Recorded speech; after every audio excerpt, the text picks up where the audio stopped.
নমস্কার বন্ধুরা, আমার ইউটিউব চ্যানেলে আপনাদের স্বাগত। আজ নিয়ে এসেছি পাতার একটা রেসিপি। এটা স্ন্যাক্স হিসেবে দারুণ হয়। এখানে যেই পাতাগুলো দেখছেন এগুলো হচ্ছে পুঁই পাতা।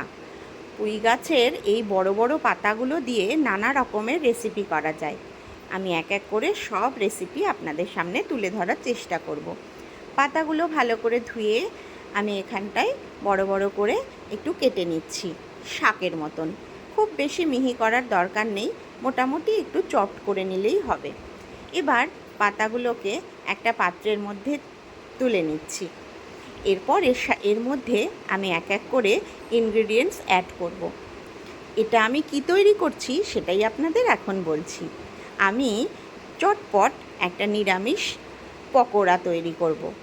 আমি যার নাম দিয়েছি গ্রিন পকোড়া। এখানে আমি বেশ খানিকটা নিজেদের ঝাল কেমন খাবেন সেই অনুযায়ী কাঁচা লঙ্কা চিড়ে নিয়েছি।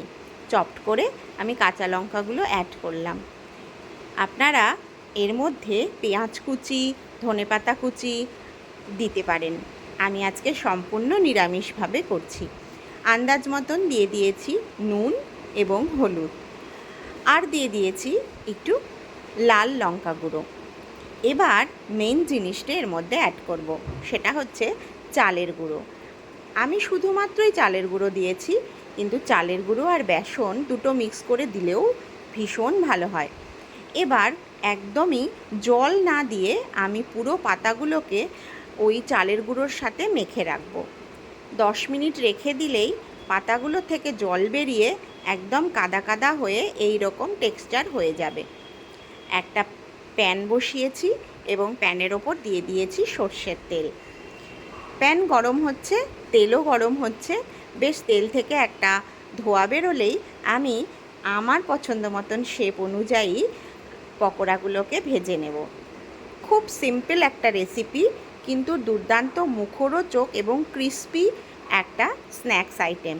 নিরামিষ দিনে অনেক সময় কিছুই থাকে না, কি খাবো এই ভাবতে ভাবতেই আমাদের চিন্তা হয়ে যায়। তো ঘরে কিছু না থাকলেও গাছ থেকে ঝটপট পুঁই পাতা তুলে এনে এই রকম গ্রিন পকোড়া বানিয়ে চায়ের সঙ্গেও পরিবেশন করলে দুর্দান্ত লাগে খেতে। আমি একটু কাসন্দ দিয়ে সার্ভ করেছিলাম, এত সুন্দর একটা টেস্ট এসছে কি বলবো। লক্ষ্য রাখতে হবে পাতাগুলো যেন পুড়ে না যায়। দেখুন গ্রিন কালারটা কিন্তু রয়েই গেছে, পুড়ে নষ্ট হয়নি, আর ভীষণ ক্রিস্পি এবং মুচমুচে। কেমন লাগলো রেসিপিটি? আপনারাও ট্রাই করবেন।